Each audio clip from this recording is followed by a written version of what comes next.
Ce penalty est marqué le premier but de cette partie. Fallou face au gardien. Fallou qui se lance, qui va tirer et qui marque petit filet, pas mal. Petit filet. Fallou qui marque le premier but de cette partie. Très engagé, très serré. Finalement, l'éclair, l'ouverture du score, c'est penalty marqué par Fallou. Entente Jolof 0.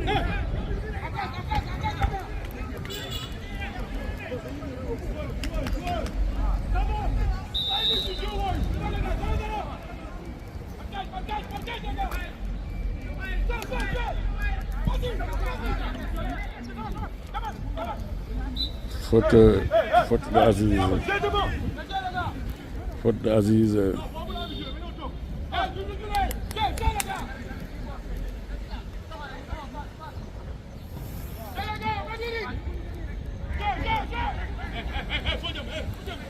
Sortie de balle à Yaya. Ouverture. Sanko, Idi.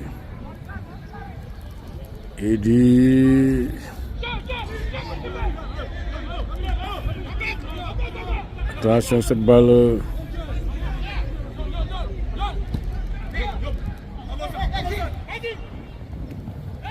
Feinte pas mal. Deuxième tête.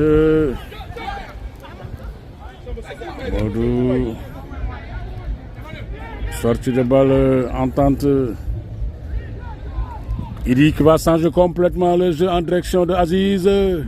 Qui va contrôler Aziz. Oh.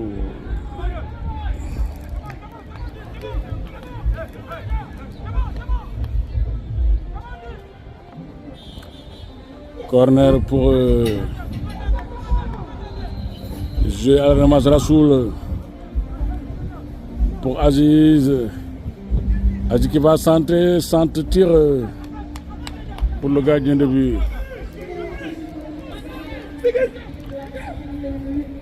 Sortie de balle de Jolof. Oh, engagement, excès d'engagement. Ballon rapidement joué. Changement en direction. Joli contrôle récupéré par l'entrejeu de l'entente. Ça joue bien. Rassoul, 1-2. Rassoul peut-être.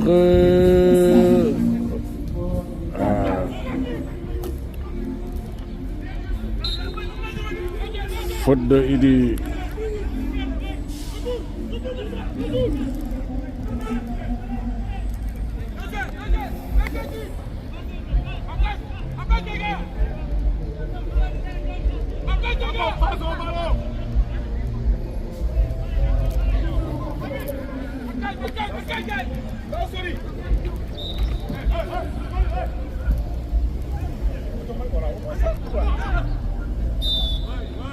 Coup franc.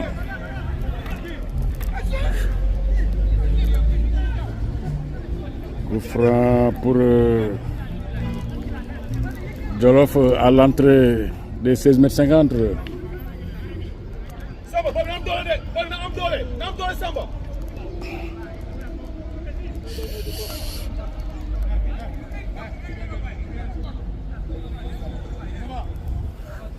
Un coup franc très bien placé pour les Jolof.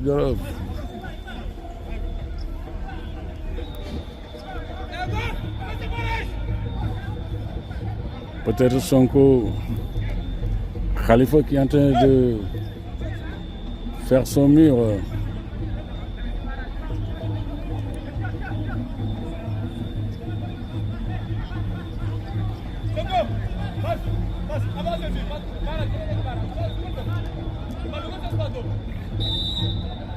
Cette balle qui va tirer au-dessus de la barre.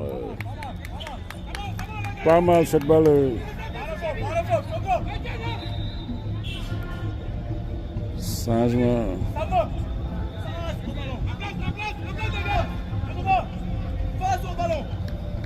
Attention, ouverture.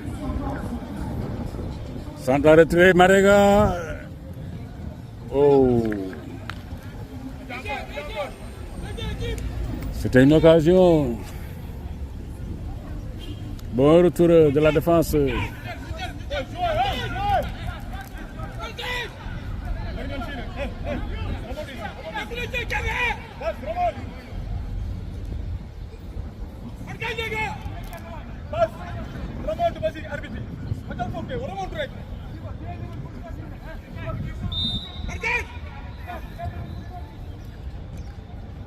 Attention!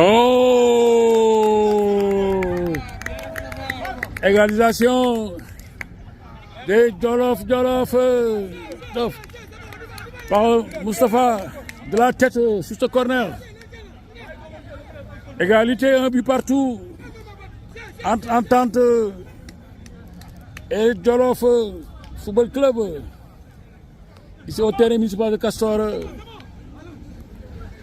Les Jolof qui reviennent au score après avoir été menés. Un but partout. Ballon Fallou. Peut-être ouverture vers Aziz. Aziz qui revient en arrière. Ça veut. Attention, faute. Engagement. Rapidement, jeu vieux pour Iba. Ballon vieux. Dégagement en touche. Ballon pour Ader. Jolie faute.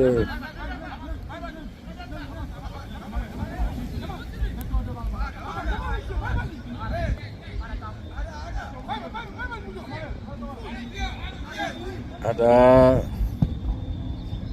pour Fallou qui va contrôler. Fallou, c'est pas fini, qui va frapper au-dessus de la barre.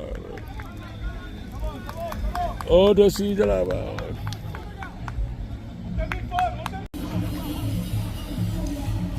Bien joué, petit, bien joué. Merci, félicitations, félicitations. Félicitations, petit. C'est le buteur.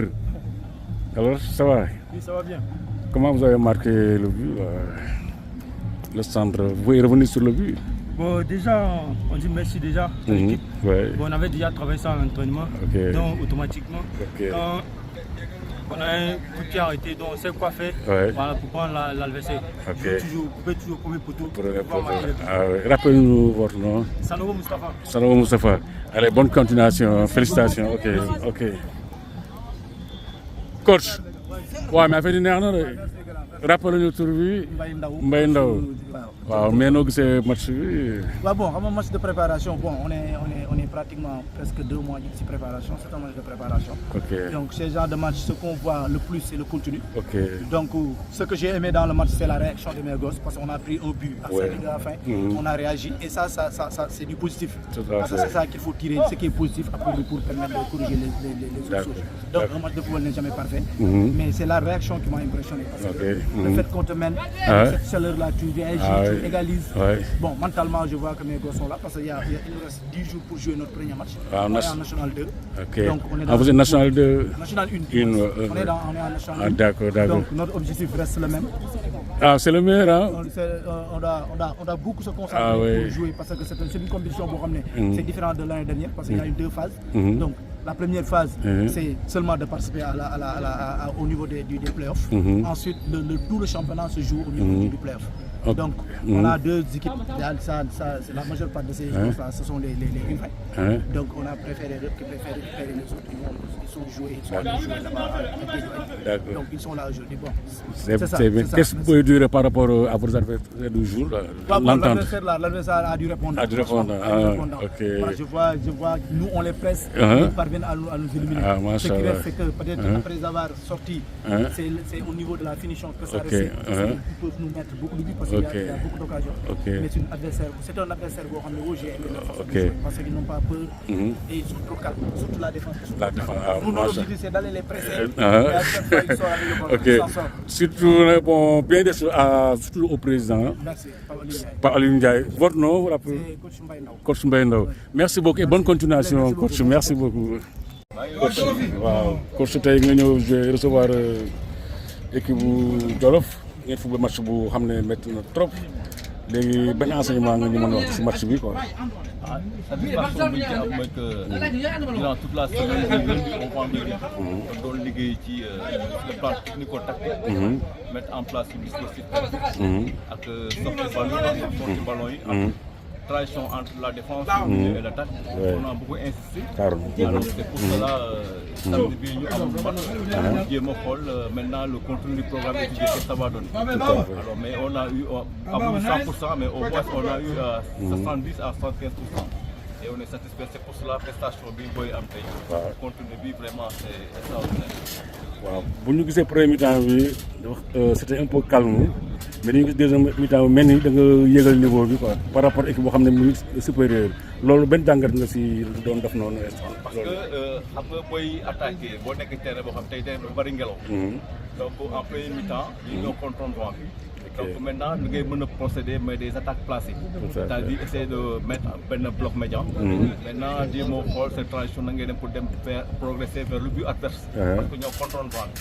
Maintenant en deuxième mi-temps. on déconne à la position du vent. Donc pour cela jéem a imposer le jeu sur cette surface. Ok merci beaucoup dernière question bi mooy coach nga mais dirigeant yi ñëpp xam nañu ko parce que formateur nga léegi looy wax population bi commune bi quoi pour si équipe bi. Ce qu'on a constaté cette année-ci par rapport aux 3 ans passés, on a vu une nette progression par rapport aux supporters. Parce que cette année-ci, on a eu beaucoup de joueurs qui habitent dans le quartier entre Derklé et Castor. C'est pour cela les supporters cette année-ci dañu ñëw à masse derrière. Et maintenant loolu la ñuy souhaité di ko ñaan durant même championnat bu démarré. Comme ça ñu recevoir les terrains bu fees del les jours à gagner les matchs. Dernier mot bi. Merci beaucoup maa ngi remercier comme tu ok merci beaucoup. wax doo gars yi amoon na dégg nga mais kontaan nañu bonne continuation coach. Azou nga leen nuyu kii directeur technique bon assisté nga match entente contre Jolof léegi benn enseignement nga siy tiré si match tey bi li nga xool tey ak loo gis quoi loolu si mën a wax si match bi. waaw lu simple rek. tey division Jolof bu nekk en national 1. ñun en division régionale ñu def match 1-1. résultat boobu rek positif na bu ñu. tey moo mën a ëpp catégorie. dafa am match nul si terrain bi. donc loolu rek am na positif. mais c'est la match bi nga xam ni. ñun en tant que développeur vraiment on est en nette progression. ñu ngi avancé pas à pas de déjà mais doucement. santé baa ngi ñëw tànk ça commencé technico-tactique. Et ça commence à aller tout doucement. Donc vraiment loolu ñu ciy remercier Tabes Sana Sansek Thio liggéey boobu ñuy def si plan technique voilà. Très bien en tant que technique dernière question looy wax nag pour woo gars yi ñu ñëw quoi parce que équipe yi tey lu mu liggéey nii jar na gars yi ñëw na quoi surtout les supporters ñëpp daal nañ ñëw loolu. waaw loolu moom loolu la mos a sa tànk population en tant que Derklé wala daal. ñëpp mooy Derklé partout. parce que équipe bi ñëw na équipe commune bi tout à fait comme FC Castor nu ma ko nekk équipe commune bi la donc ñun ñëpp. suñu jeu bi si war a jàpp. FC Castor suñu jeu. waa commune yëpp si war a jàpp. tout à fait en tant que Derklé waa jeu commune yëpp si war a jàpp. surtout nag gox yi bu nekk nii Derklé wala daan Derklé yëpp daare ñëpp si war a jàpp ñoom ñëpp avancé. tout à fait ndam la donc ñu naan population bi gën a collé équipe bi. parce que objectif ren bi mooy ñoo bëgg def playoff qualifié en national donc population bi jàpp na avancé. merci beaucoup directeur ki mooy Adramé Anne la quoi ki mooy légende la fii def fi lépp ci football bi kenn mënutul wax football te tuddaloo ko quoi nekk championnat jaar fu nekk l'international di kontaan si yow à bientôt jaajëf allez ok jaajëf merci beaucoup